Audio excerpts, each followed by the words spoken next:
this year's MacBook Pro unboxing. Also, for those who are wondering whether to buy a MacBook Pro or a MacBook Air, today I'm going to give you some points. But I still haven't been able to decide. Let's analyze this data and see how it works out.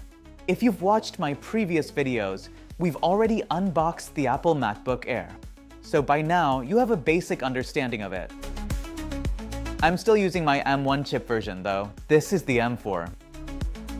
If you missed the video part of this, you can search CyberHQ MacBook M4 on YouTube and watch it. I've told you a lot about it there. I haven't officially switched to this one yet because I'm still researching and testing it, and I still have the other one. Not only the MacBook Air, but as you know, Apple also has the MacBook Pro. Before we start, we need to unbox the MacBook Pro. This is the MacBook Pro box. You can buy it in several colors. The box indicates which color you're buying. Specifically, you can only buy the MacBook Air with the M4 chip in 13-inch and 15-inch sizes. However, when buying a MacBook Pro, you have several options in addition to colors. That's whether you buy it with the M4 chip, the M4 Pro chip, or the M4 Max. Not only that, all three of those come in the 14-inch model. If you want the Pro model, you can also go for the 16-inch model. That one doesn't come with an M4 chip. It comes as Pro and Pro Max. How many things do we need to remember if we're getting a MacBook Pro, right? The chip and even the chip comes as Pro and Pro Max. So, the first thing you should pay attention to is that the prices are completely different as you go up. Anyway, the box says MacBook Pro. This time, I got the 14-inch MacBook Pro with an M4 chip, 16 GB RAM, and 512 storage.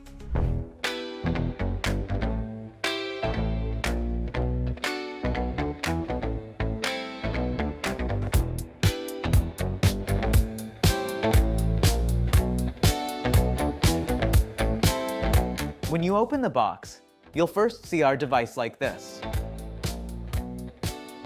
I bought this in a beautiful black color.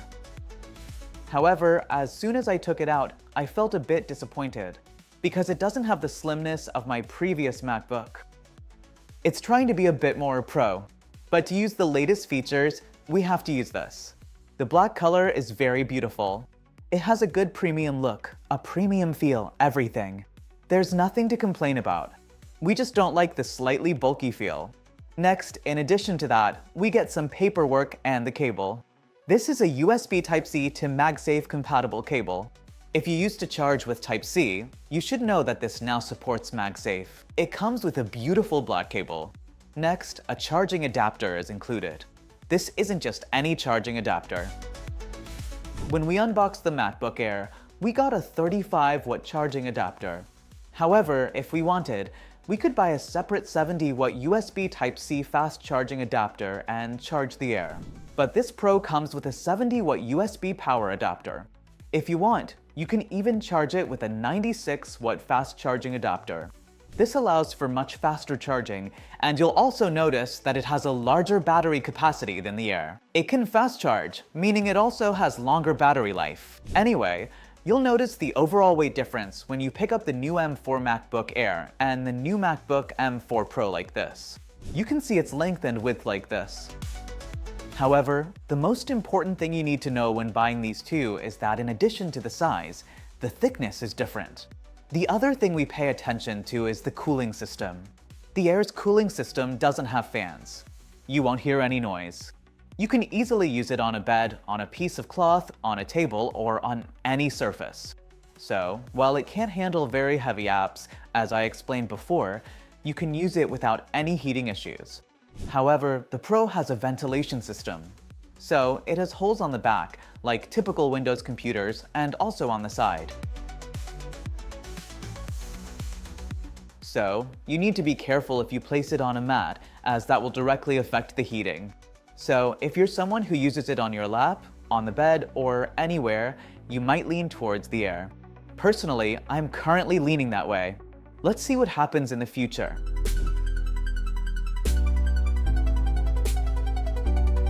Next are the ports.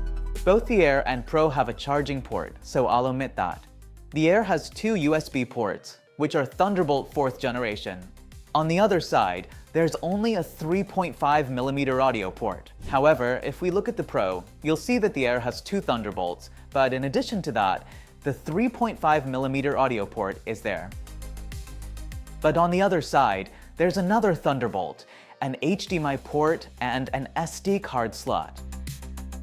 So, for a content creator who needs to connect an extra monitor, for someone who absolutely needs HDMI, for someone who works by plugging in a camera card, and for someone who needs more ports, this can be used. Now, when talking about ports, you can see the Air's ports. If I'm working with power or a monitor connected via USB, I can't plug in a flash drive. I need a separate adapter for that. But with the Pro, since more ports are needed, even if you use both of those, you can still plug in a flash drive or another device on the other side. So, even though it's a small thing, I think it's very important for you. When we open the MacBook Air and Pro like this, based on my current configuration, you can see the 13-inch and 14-inch like this. The display technology is different. When you buy an Air, you get a screen with LED backlighting, IPS technology, True Tone technology support, a 60Hz refresh rate, and a resolution like this. But when you go to the Pro, you'll see the resolution increase. And you also get the ability to further increase the HDR brightness level, especially for HDR content. And they've named this technology Liquid Retina HDR display. They've also implemented promotion technology into this. That means the refresh rate can be increased up to 120 Hz. Especially when scrolling a website continuously, you'll see how the refresh rate difference is felt. It looks very smooth to our eyes. We can't see much difference between the two screens otherwise.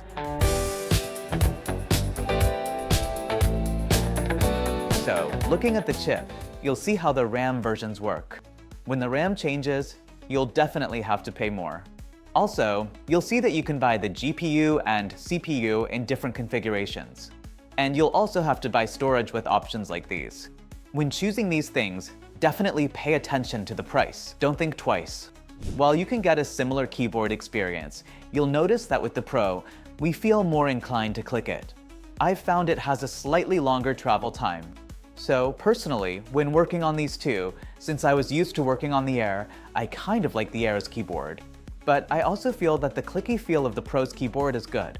However, we can't say this is good and this is bad in this case. Anyway, let's do a sound test and see which one has better audio quality.